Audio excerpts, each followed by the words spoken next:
to bed on this Friday. I hope you had a great week in school. And I have a great story for you this evening. It's called the Garfield Movie Living the Dream. Let's get started, boys and girls. And by the way, this book is by Nicole Johnson. Garfield was living the dream.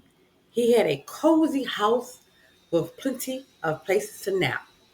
He could order all the food he wanted. Pepperoni pizza and garlic bread were always delicious for breakfast. Lunch, of course, would be something entirely different, as well as dinner, dessert, and snacks. So many foods, so little time.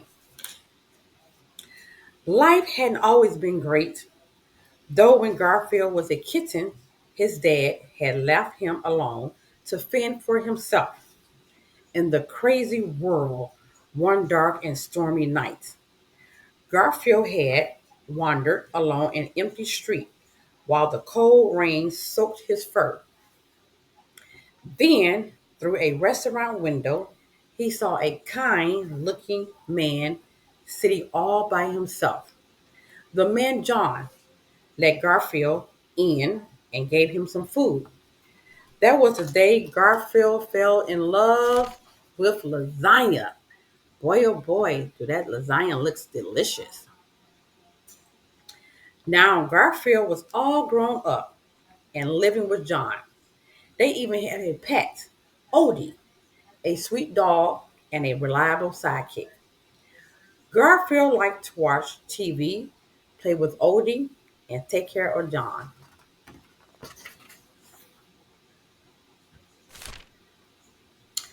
Garfield also loved his midnight snacks. What are we feeling today? He asked Odie in the kitchen one night as they stared into the beautiful, fully stocked fridge. But before Garfield could pick something out, two scary dogs crawled through an open window. They scooped up Garfield and Odie and stuffed them into big bags. Garfield and Odie were pre-napped. The dogs, Roland and Nolan, brought them to an abandoned mall. I think this is a case of mistaken identity, Garfield said as the dogs tied them up. You must be looking for another gorgeous, lovable kitty cat, right? Just then, a big cat approached them.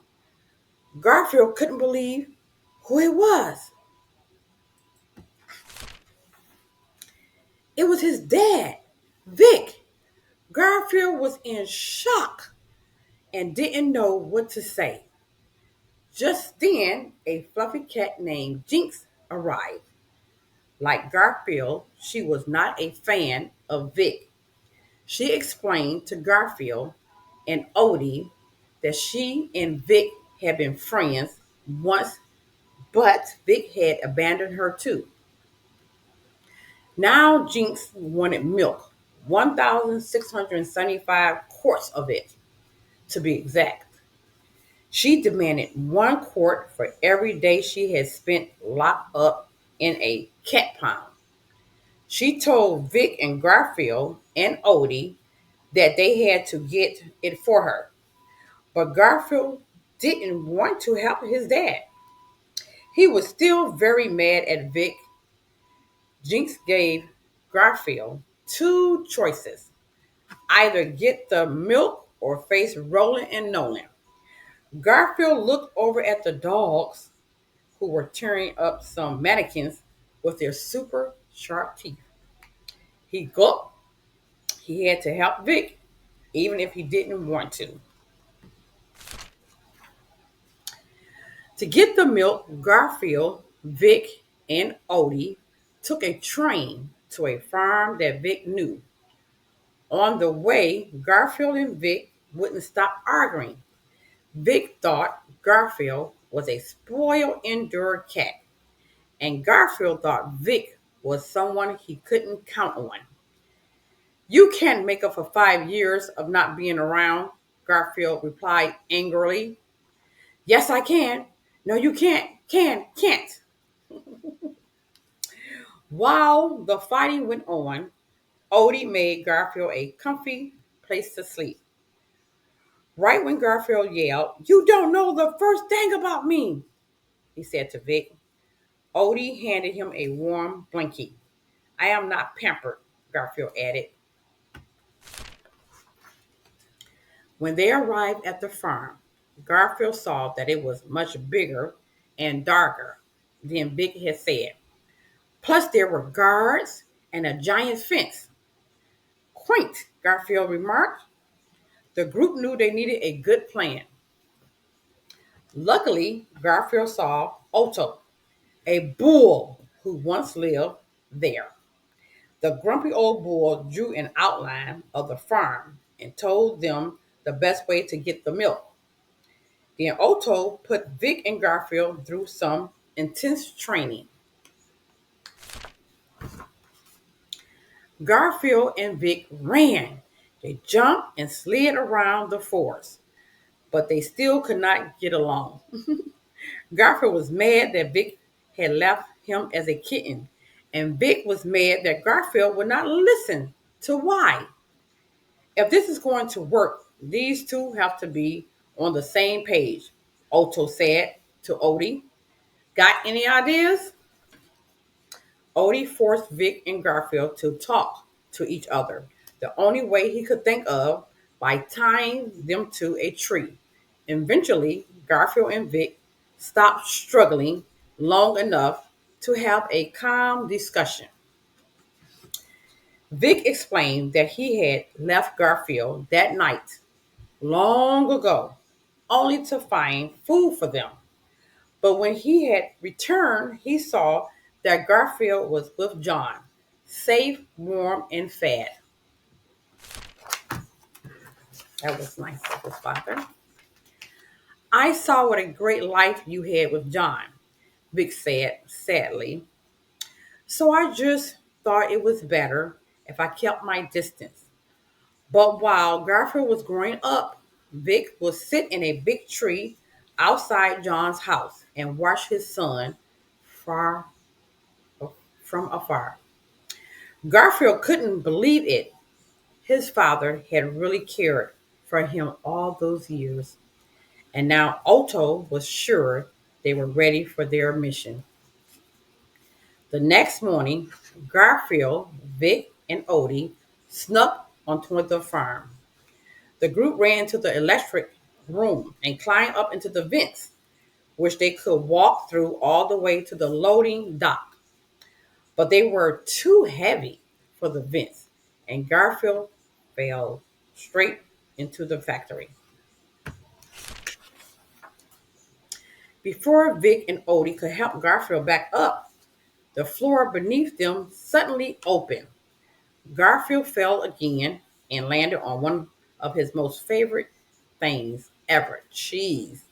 "Oh, cheddar," Garfield explained. Then a buzzer sounded and a clock began counting down. What do you think happens when that gets to zero? Garfield jumped again, this time onto a block of butter that was about to get sliced. Odie leaped to help him, but they just slid around. The friends thought they were doomed, and then the giant block of cheddar flew down, and conveyor belt sharp blades appeared and started to shred the cheese. "No, no, no!" Garfield shouted as he jumped to a block of Swiss that was falling into a scorching pot of fondue. Mhm. "Hot, hot, hot!" Vic shouted. He had jumped over the fondue pots and slid to the rescue. Climbing off the butter, the group made it to the loading dock, ready to hop into a milk truck and drive off into the sunset. But a security guard named Marge was waiting for them. "I've already called the pound," Marge said. "Your days of thievery end today." "Sorry about this," Vic said. Then he threw Garfield and Odie into Marge, knocking her down. He grabbed the milk, the truck keys, and ran out. leaving Garfield and Odie behind. Garfield couldn't believe Vic had left him again. Soon the people from the pound arrived and took Garfield and Odie away. Let's see what happens after this, girls and boys. Thanks to Odie Collar, the pound called John, who quickly picked up Garfield and Odie and brought them home. It's great to be together again, John said, hugging them tightly. The whole entire family, but Garfield felt that his family was not complete. He thought about Vic. Garfield raced outside and crossed the street to the base of a big tree. Looking up, he spotted Vic just where he said he had always sat. Garfield realized Vic had known the pound would see Odie's collar and call John. His dad knew they would be safe. So you coming in or do we have to bring food up there to you? Garfield asked. Vic quickly climbed down the tree and gave Garfield a big hug. Garfield led his dad into the house, happy that his family was complete. Now he was truly living the dream. What a great story, boys and girls. I hope you enjoy. That was so beautiful that Garfield found out that his dad loves him after all, and he always have loved him. Until next time, boys and girls, good evening and have a sweet dream tonight. I love you all, boys and girls, all over the world. Until next time, so long.